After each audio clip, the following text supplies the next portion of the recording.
If this helped you understand her story, you'll definitely want to stick around, because I'm about to walk you through the exact moment Nara knew something was wrong. And it's the kind of detail every parent needs to hear. She's known for slow-motion butter churns, homemade cereal, and a life that looks almost too calm to be real. So when Nara Smith posted a 2.5-minute video with no filter, no soft lighting trick, and no recipe in sight, people knew instantly something had changed. What she revealed in that video wasn't a new dish or a new baby announcement. It was the fact that her 2-year-old daughter had been quietly battling cancer for months, and the family had chosen to keep it hidden until now. By the end of this video, you'll know exactly what she said, why she stayed silent for so long, and what parents everywhere are taking away from her story. Nara didn't tease this. She didn't build up to it with a countdown or a cryptic caption. She posted straight to Instagram and opened with a line that stopped a lot of people mid-scroll. There was no easy way to talk about what she was about to share. From there, she laid out the timeline in plain, unpolished language. This wasn't a brand partnership or a lifestyle post. It was a mother explaining, almost in real time, how her family's world quietly shifted months earlier. That choice matters. Nara built her entire platform on a sense of calm, curated domestic life. Choosing to break that pattern with something this raw is exactly why the video spread so fast. People aren't just reacting to the news itself. They're reacting to the shift in tone from someone they associate with stillness and control. Think about the accounts you follow that feel almost too peaceful. A perfectly lit kitchen. A voice that never rises above a whisper. Then imagine that same account posting something with shaky honesty instead of polish. That contrast alone is enough to make a video travel across every platform within hours. And it's exactly what happened here. Comment sections filled up fast, not with the usual recipe requests, but with people sharing their own stories of a child's diagnosis, a scary ER visit, or a doctor who went quiet at the wrong moment. Here's where the story really starts. Nara said she and her husband, Lucky Blue Smith, noticed something suspicious on their daughter, Whimsy. Not painful, not obviously alarming, just suspicious enough to make a parent pause. That word, suspicious, is doing a lot of work in her story, and it's worth sitting with for a second. It wasn't a fever. It wasn't an injury. It was something visible but ambiguous, the kind of thing plenty of parents might have watched for a few more days before acting. Nara and Lucky didn't wait. They went straight to the emergency room. This is the detail that's sticking with people the most. Nara said that when they followed up with their pediatrician, he went quiet and calm. Not worried out loud, not alarmed in his voice, just quiet. And here's where things get interesting, because Nara said that silence is what made her heart drop. Not what he said, what he didn't say. If you've ever been in a doctor's office and watched a professional's expression change before their words do, you know exactly what she's describing. Sometimes the most serious moments in medicine aren't loud. They're quiet, controlled, and deliberate, because the person across from you is choosing their next words very carefully. It's a pattern a lot of parents recognize the moment they hear it described. Doctors are trained to stay measured, to avoid alarming a room before all the facts are in.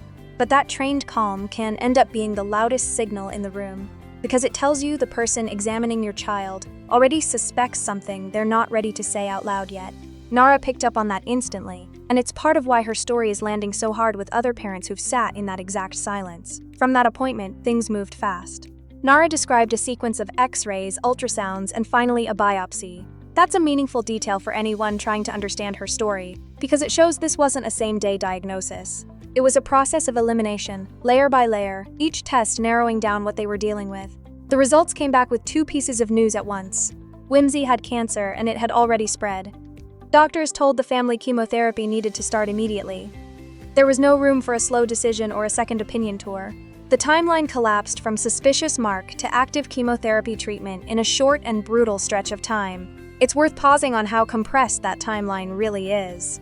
In a lot of families, this exact sequence, ER visit, pediatrician referral, imaging, biopsy results, can stretch out over weeks, sometimes longer, especially if any single step gets delayed by scheduling or a wait for specialists. Nara's account suggests this moved with unusual speed, which likely made an already terrifying situation feel even more disorienting.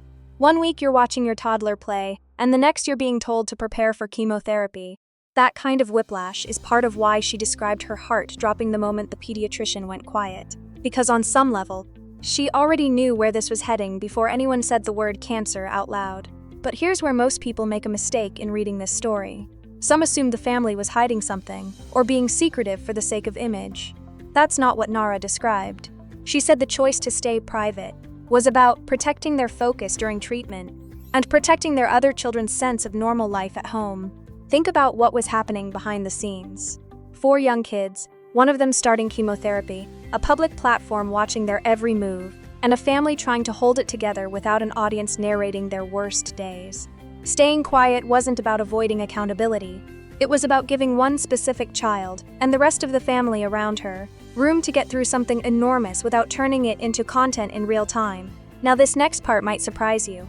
Nara didn't describe this as a moment of total isolation. She said she spent a lot of time on forums, on social media, and talking directly with other families she met inside the hospital. She specifically credited those conversations with easing the loneliness that comes with a diagnosis like this. That detail reframes the whole story a little. This wasn't just a private family crisis kept locked away. It was a private crisis that quietly connected her to a much wider, mostly invisible community of parents going through the exact same thing, just without the follower count.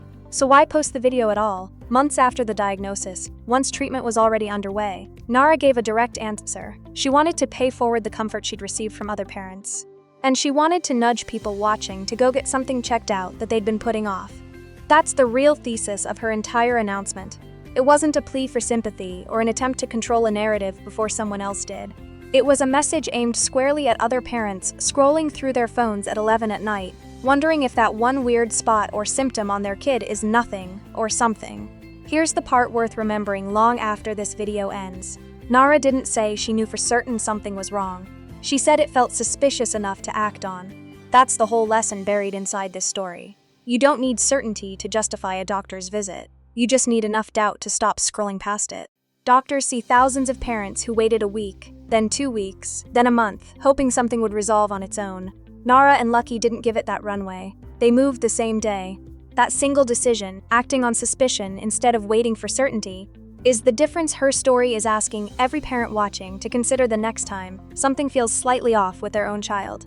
As of the announcement, Whimsy was already undergoing treatment, and Nara didn't share further specifics about the type of cancer or her daughter's current prognosis. That's a boundary worth respecting rather than speculating past.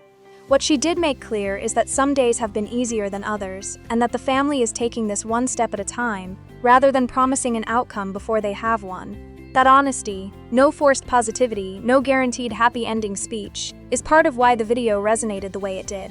It didn't try to wrap a still unfolding medical situation into a neat bow. So here's the real takeaway. Nara Smith didn't share this story for sympathy or spectacle.